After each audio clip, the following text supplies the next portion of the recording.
Hello दोस्तों, कैसे हैं आप। राइट फ्रॉम जराबल के एपिसोड 48 के साथ हाजिर हूँ।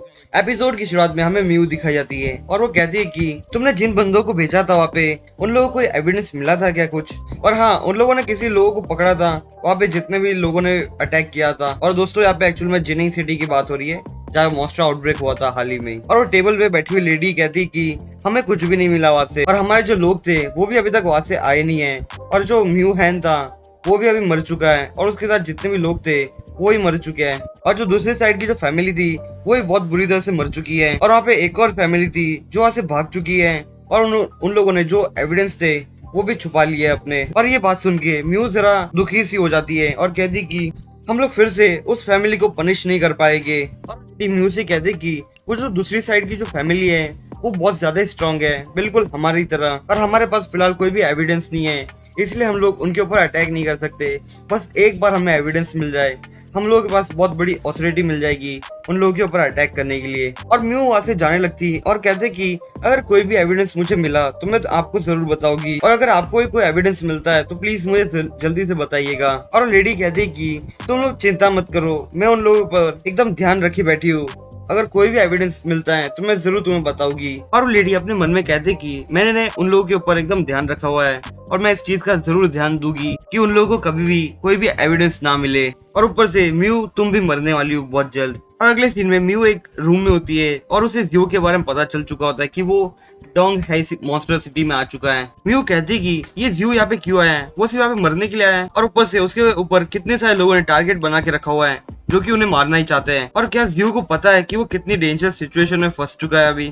और ये जो जियो है इसने बहुत बड़ा डिसीजन ले लिया इस मॉन्स्टर नेस्ट में आने का, क्योंकि यहाँ पे बहुत ज्यादा खतरनाक मॉन्स्टर्स भी हैं। और वो सब ये इसलिए कर रहा है कि अपने फादर को इनोसेंट प्रूफ कर पाए। इसे मरने का बिल्कुल भी डर नहीं रहा लगता है। और अभी भी हाल ही में जिनिंग सिटी का मॉन्स्टर आउटब्रेक खत्म हुआ और वो अपना प्रॉमिस निभाने मुझे यहाँ पे मिलने भी आ रहा है। और जो कि पिछली बार उसने मुझे बचाया था और वो अकेला वहां से भागा नहीं था, इसलिए मैं भी उसकी हेल्प करने वाली हूँ इस बार। और म्यू रेडी होके अपनी कार में बैठ के निकल रही होती है, और वही लेडी म्यू को देखते हुए कहती कि मुझे पता ही था कि तुम जियो के पास जरूर जाओगी, और बहुत जल्द वो जियो भी मरने वाला है और उसके साथ तुम भी मरने वाली हो। और अगले सीन में हमें वही मार्क्स वाले बंदे दिखाए जाते हैं, और वो लोग कहते हैं कि जल्दी से जाके उस लड़के को ढूंढो, शायद वो मर चुका होगा तो उसकी बॉडी को ही ढूंढ लो। पर तभी उनका ध्यान जाता है कि वहां से कुछ ऑरा टाइप आ रहा होता है, और वो लोग कहते हैं कि यहाँ पे डीमन मॉन्स्टर्स आ रहे हैं क्या।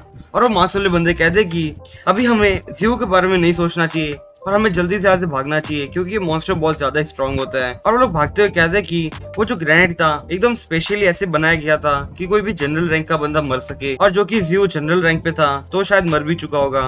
और अगले सीन में हमें जियो और वो छोटी लड़की दिखाई जाती है, और जियो उससे कहता है कि अच्छा हुआ कि तुम्हें यहाँ पे एक सीक्रेट प्लेस के बारे में पता था, नहीं तो हम लोग वो बॉम्ब के कारण नहीं बच पाते।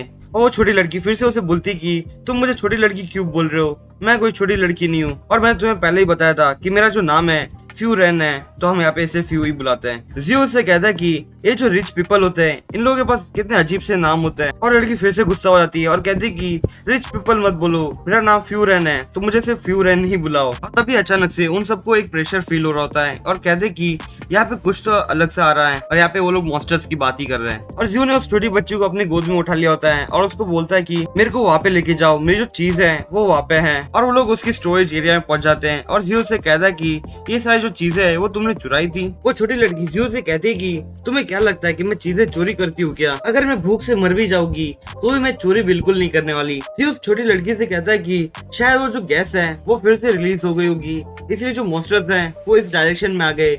अभी इन चीजों को छोड़ना होगा और हमें इस जगह को भी छोड़ के जाना पड़ेगा। और जियो फिर से उससे कहता है कि तुमने उस चीज को चुराया था, और हाँ वो तुम्हारा बैग भी जरूर लेना। और लड़की फिर से गुस्से में कहती है कि मुझे चुराने की क्या जरूरत है, क्योंकि वो जो चीज है वो हमारी गिल्ड की है, और जैसे ही हम लोग गिल्ड में पहुंच जाएंगे वैसे तुम्हें पता चल जाएगा कि वो हमारे डार्क स्टार की है। जियो कहता है कि मुझे इस चोर के साथ ज्यादा देर तक रहना नहीं है, इसलिए मुझे डार्क स्टार गिल्ड में जाके देखना ही चाहिए कि आखिर है क्या। और अगले सीन में हमें डार्क स्टार की बिल्डिंग दिखाई जाती है, जो कि एक्चुअल में किसी कपड़ों के थ्रू बचाई गई होती है, क्योंकि वो जो कपड़े होते हैं वो जो गैसेस आती है, जो हार्मफुल गैस होती है वो उसे रोकते ही है। और जियो उस बिल्डिंग के अंदर जाता है और सामने जो लेडी होती है उसको देखते हुए कहता है कि ये डार्क स्टार ऑर्गेनाइजेशन की लीडर है शायद। और लेडी जियो को कहती है कि तुम्हारा थैंक यू, क्योंकि तुमने फ्यू को बचाया और उसे वापस भी यहाँ पे लेके आए। और हाँ मुझे पता है कि तुम साइड की साइड से आए हो और जियो कहता है उससे कि तुम्हें पता है कि मैं जेनिंग सिटी से आया हूँ। वो लीडर जियो से कहती है कि तुम्हें इतनी चौंकने की जरूरत नहीं है, क्योंकि ये जो ऑर्गेनाइजेशन है वो बहुत बड़ी है और मैं यहाँ की हेड हूँ, तो मुझे पता चल जाता है कि यहाँ पे कौन कौन आ रहा है मेरी सिटी में। और अगर मुझे किसी दिन किसी चीज के बारे में पता नहीं चला कि मेरी सिटी में कौन आ रहा है, तो मैं इस गिल्ड की लीडर बनने के लायक ही नहीं हूँ। चलो वो सारी बातों को साइड पे रखते हैं और पहले मुझे बताओ कि तुम इस सिटी में क्यों आए हो। अगर कोई मदद कर सकती हो तो मुझे जरूर बताओ, और हाँ, मैं तुम्हारी मदद एकदम फ्री में करूंगी। और जियो एकदम ये बात सुन के एकदम शॉक में होता है और कहता है कि ये मेरी मदद एकदम फ्री में करने वाली है। और वो लीडर उसे बताती है कि जो हमारी जो नॉर्मली चार्ज होती है किसी की भी हेल्प करने की, वो 10 मिलियंस की होती है, पर आज जो सिचुएशन है वो तो चेंज हो चुकी है, इसलिए हम तुमसे पे नहीं करेंगे, मतलब कि तुमसे कोई पेमेंट नहीं लेंगे। वो लीडर जियो से पूछती है कि क्या तुम्हें पता है कि ये जो गैस है वो कहाँ से आती है। जियो से कहता है कि मुझे तो नहीं पता। वो लीडर उसे बताती है ये सारी जो गैसेस है वो एक्चुअली वेस्ट की तरफ से आती है ज्यादातर, और वो भी वेस्ट के सेंटर में से, और हम लोग इसे डीमन पाइप होल कहते हैं। और वो लीडर जियो से कहते हैं कि क्या तुम्हें पता है कि ये जो गैस है वो दिन ब दिन बढ़ती जा रही है, और वो ऐसी बढ़ती रही तो ये जो मॉन्स्टर्स की जो पावर है वो और भी ज्यादा इंक्रीज होती रहेगी इन गैसेस के कारण। और जो भी ए रैंक के मॉन्स्टर्स हैं वो बहुत ज्यादा स्ट्रांग होते हैं। अगर इन लोगों के पास ये गैसेस आ गई तो उनके पास तो फ्री का बूस्ट आ जाएगा और वो लोग बहुत ज्यादा स्कैरी हो जाएगी। जियो कहता है कि जो पिछली बार मैंने बी रैंक का मॉन्स्टर देखा था वो इतना स्ट्रांग था कि वो एक सिटी को पूरी तरह से खत्म कर सकता है, साथ में ह्यूमंस को भी। और अगर उसके सामने ए रैंक का मॉन्स्टर आ जाए तो मुझे नहीं लगता कि वो फॉक्स ईगल जो लॉर्ड था सारे फॉक्स का, वो भी इनके सामने एक चींटी के बराबर ही है। मुझे लगता है कि सिर्फ एडवांस स्टार जनरली इसके साथ बैटल कर सकता है। जियो उसकी बात को समझ जाता है और कहता है कि तुम्हें मेरे से क्या काम है, मुझे जल्दी से बता दो। और वो लेडी बताती है कि ये जो मॉन्स्टर्स है वो दिन भर एकदम स्ट्रांग होते ही जा रहे हैं और वो लोग बहुत सी चीजें डिस्ट्रॉय करते ही जा रहे हैं, और मैं नहीं चाहती कि जो हमारा डार्क स्टार फाउंडेशन है वो लोग इसे भी खत्म कर दे। और लीडर उसे वो एक मैप दिखाती है और उसे बताती है कि जहाँ पे भी रेड स्पॉट है वहाँ पे तुम्हें जाके ये जो मशीन्स है वो प्लांट करने होंगे। और उसे प्लांट करना एकदम इजी भी नहीं रहेगा, क्योंकि बहुत से लोग ने ट्राई की थी और वो लोग फेल हो गए, क्योंकि उसके अंदर बहुत ज्यादा प्रेशर होता है। और वो लीडर उसे कहते हैं कि हम लोग तुम्हें गाइड भी प्रोवाइड करेंगे, पर तुम्हें उसका चार्ज देना पड़ेगा। और जो चार्ज होगा वो सिर्फ इतना होगा कि तुम्हें एक डिवाइस को प्रोटेक्ट करना होगा और उसे सक्सेसफुली एक्टिवेट भी करना होगा। जी, तुम्हें ये डील कैसी लगी? ये एकदम ठीक ठाक डील है, और हाँ, हम लोग तुमसे एक प्रॉमिस भी करते हैं कि तुम कुछ भी करोगे हम एकदम सीक्रेटली सब कुछ सीक्रेट ही रखेंगे। जीव अपने मन में कहता है कि ये लेडी मेरा सिर्फ यूज कर रही है, मुझे पता है ये बात, पर तो ही मुझे एक गाइड की जरूरत है जो मुझे डार्क स्टार फैमिली मुझे दे सकती है, इसलिए मुझे ये जो डार्क स्टार फैमिली जो कह रही है वो उसे मान लेना चाहिए। और जीव उसकी डील को एक्सेप्ट कर लेता है। और जैसे वो लोग वहां से जाते हैं वो लेडी चाय पीते हुए कहती है कि तुम्हें क्या लगता है कि जो एडवेंचरर है वो कैसा होगा, तुम उसे क्या रेट दोगे?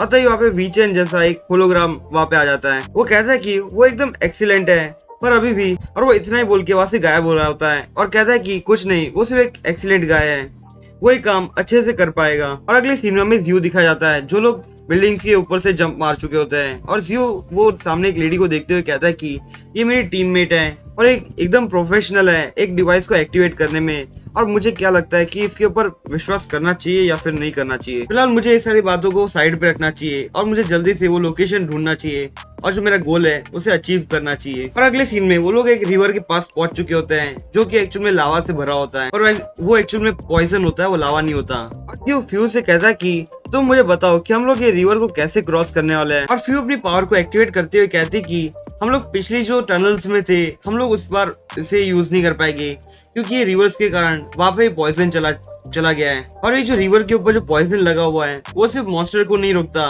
वो ह्यूमंस को भी रोक देता है। और वो लड़की वहाँ से भागने लग जाती है और कहते कि जल्दी से मेरे को फॉलो करो। और वो लोग सीधा एक टनल के अंदर चले जाते हैं। और जियो कहता है कि ये लड़की तो कुछ ज्यादा ही स्ट्रांग है और मुझे लगता है कि इसके पास बहुत ज्यादा अलग अलग एबिलिटीज होगी। और तभी जियो को कुछ अचानक से आवाज आती है और वहाँ पे एक धमाका होता है और वो लेडी कहती है कि इसके कान तो कितने तेज हैं। जियो कहता है कि ये तो बहुत अजीब सी बात है। और वो लेडी पूछती कि तुम्हें क्या लगता है कि क्या है? और मेरे बिहाफ मुझे ऐसा लगता है कि यहाँ पे मॉन्स्टर स्ट्रीम के ऊपर हमारी जो हंटर टीम है वो शायद अटैक कर रही होगी, क्योंकि उन्हें खाना चाहिए। ये लोग ये नहीं देखेंगे कि यहाँ पे कोई गैसेस फैल रही है, उन्हें सिर्फ फूड की जरूरत होती है, इसलिए वो लोग अटैक कर सकते हैं मॉन्स्टर्स के ऊपर। जियो कहता है कि मुझे नहीं लगता कि कोई भी एक वॉरियर एक मॉन्स्टर के साथ फाइट कर रहा है। और तभी हमें वो सीन दिखाया जाता है जहाँ पे जो मॉन्स्टर्स होते हैं वो आपस में बैटल कर रहे होते हैं और वहाँ पे जो मार्क्स वाले बंदे भी होते हैं और शायद इन लोगों ने उन मॉन्स्टर्स को एक दूसरे के खिलाफ बैटल करा रहे हैं और तभी उनमें से कोई एक मॉन्स्टर म्यूटेंट हो जाता है। तो दोस्तों आज के लिए बस इतना ही। मैं आपसे फिर मिलूंगा इस सीरीज के अगले एपिसोड के साथ। तब तक के लिए बाय।